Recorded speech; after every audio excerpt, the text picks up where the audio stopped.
డప్పుగొట్టు రాజన్న తరువు దత్తరిల్లాలే, ఒకటై ఊరంతా ఫ్యానుకు ఓటేయాలే. డప్పుగొట్టు సీనన్న తరువు దత్తరిల్లాలా, ఒకటై ఊరంతా fan fan fan fan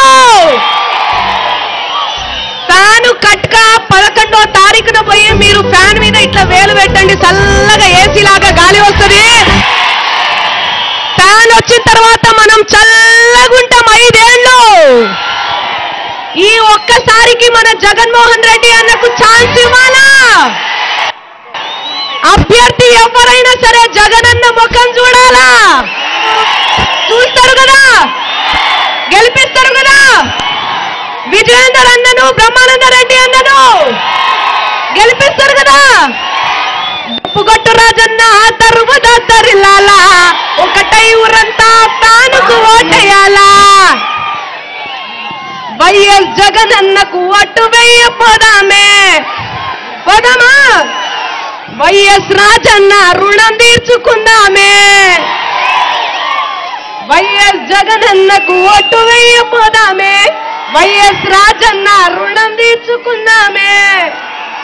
YCP జెండా ఏడ ఎగిరేద్దాం రండయ్య, వైసీపీ జెండా ఏడ ఎగిరేద్దాం రండయ్య.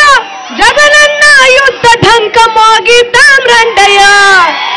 డప్పుగొట్టు రాజన్న తరువు దత్తరిల్లాలే, ఒకటై ఊరంతా ఫ్యానుకు ఓటేయాలా.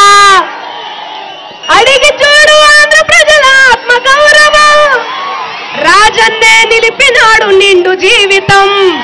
నిలిపినాడా? నిలిపినాడా? ఆరోగ్యశ్రీతోనే వైద్య సేవలు పేద ప్రజలకు అందించను వైఎస్ ఆనాడు. అందించినాడా? ఆరోగ్యశ్రీ కుయ్ కుయ్ కుయ్ కుయ్ కుయ్ కుయ్ కుయ్ కుయ్ కుయ్ అని మన ఊర్లకు వచ్చి ఎవరికైనా ఏదైనా ఆపద అయితే చాలు, వితిన్ సెకండ్స్ లో మన ఇంటికి వచ్చేస్తుంది ఆరోగ్యశ్రీ.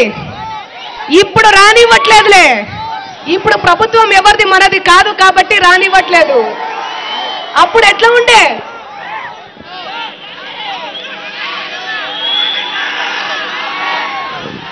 ఇప్పుడు మీ ప్రియతమ నాయకుడు ఎమ్మెల్యే అభ్యర్థిగా నిలబడినటువంటి నాని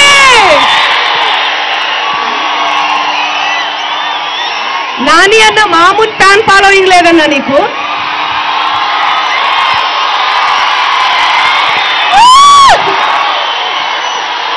కాదు,